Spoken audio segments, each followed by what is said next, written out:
Mole and the Baby Bird by Marjorie Newman.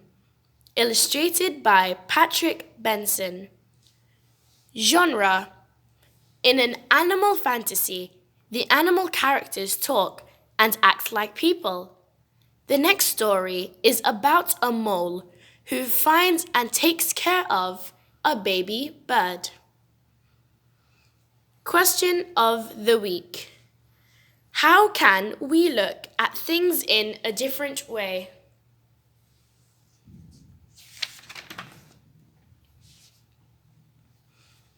Mole found a baby bird. It had fallen out of its nest.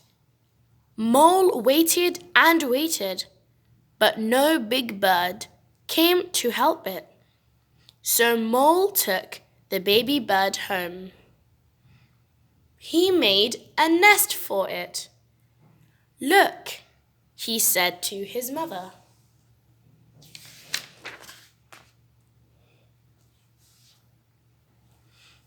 "It's very, very hard to take care of a baby bird," she said. "They usually die," said his dad. "My bird won't die," said Mole. His friends helped him find food for the baby. His mother showed him how to feed it. Mole fed it whenever it chirped.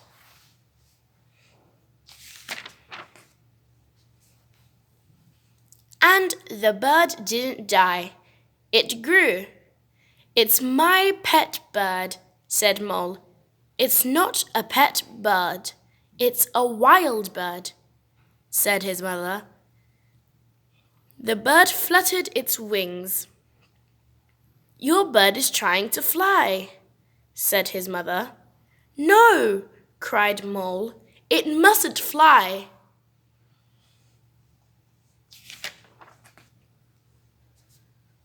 Mole found some wood and some nails.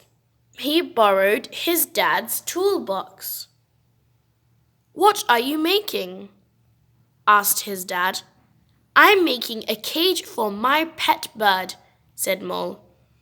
"It's not a pet bird, it's a wild bird," said his dad. "You should let it fly." "No," cried Mole. He put his bird into its new cage. The bird was sad.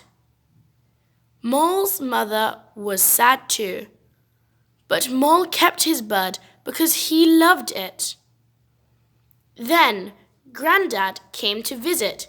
He looked at Mole's pet bird. Presently, Grandad said, "Let's go for a walk, little Mole."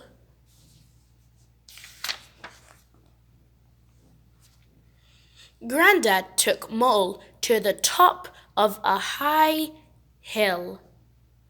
Mole looked down at the trees far below.